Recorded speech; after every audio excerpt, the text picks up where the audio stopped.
and Friday. Another look at your forecast in 10.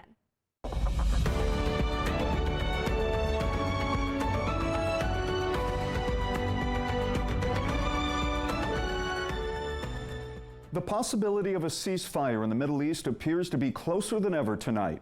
That's according to Israel's defense minister. Over the past few weeks, officials from the U.S., Qatar, and Egypt met to reach a deal.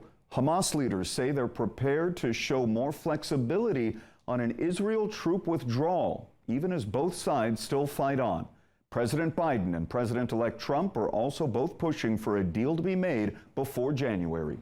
More than a year after the Israel-Hamas war began, pro-Palestine and pro-Israel protests that flooded university campuses have died down, but supporters have made their voices heard at the ballot box. Less than 50% of Muslim voters said yes to Vice President Harris, according to exit polls from the Council on American Islamic Relations. In 2020, President Biden had about 65 to 70% of that same vote. With tensions still high in the Middle East, our Blessing Iwuchukwu spoke to a pro-Palestine supporter about the impact of the war in Gaza.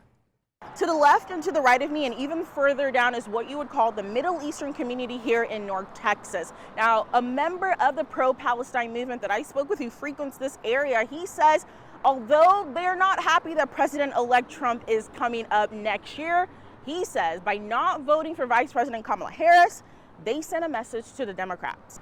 Activism looks a lot different these days for Muhammad Ayeshi. So we moved our fight to social media for sure and raising awareness online because now we could say something, and even if our posts get taken down, we'll just post it all over again. Palestine will never die! Spectrum News first met the North African man in the fall of last year in North Texas at the height of the pro-Palestine demonstrations that took over streets across Texas and the world. Palestine will be free! And then again this year, ahead of the presidential election. So we're not going to be voting blue, we're not going to be voting red. He wasn't alone. The Council on American Islamic Relations, also known as CARE, reported more than half of the Muslim vote went to Green Party candidate Dr. Jill Stein, while President-elect Donald Trump, a vocal Israel supporter, received 21% of Muslim votes, 1% higher than Vice President Kamala Harris. We wanted to vote for the Democrats ultimately because we know what Trump is about.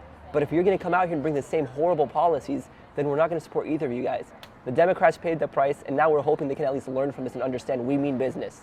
No more wars in the Middle East. This is Omri. The ending of the Israel-Hamas war is a sentiment Moshe Lavi also agrees with. A possible conclusion he hopes leads to his brother-in-law being finally free from Hamas captivity. It's very difficult, to tell you the truth, to keep repeating these stories. When Spectrum News first met the Israeli-born man in January, he was in San Antonio advocating for his loved one, Omri Miran, and the remaining hostages to be released.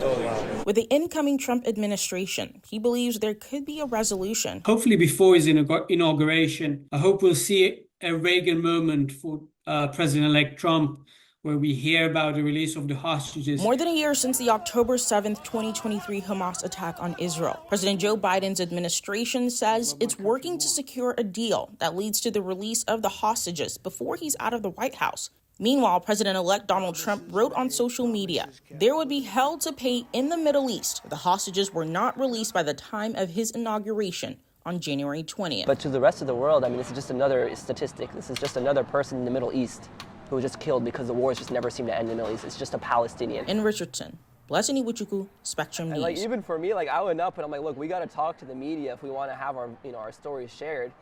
It's very, yep. And he didn't have like the contraption you had. It was just an iPhone.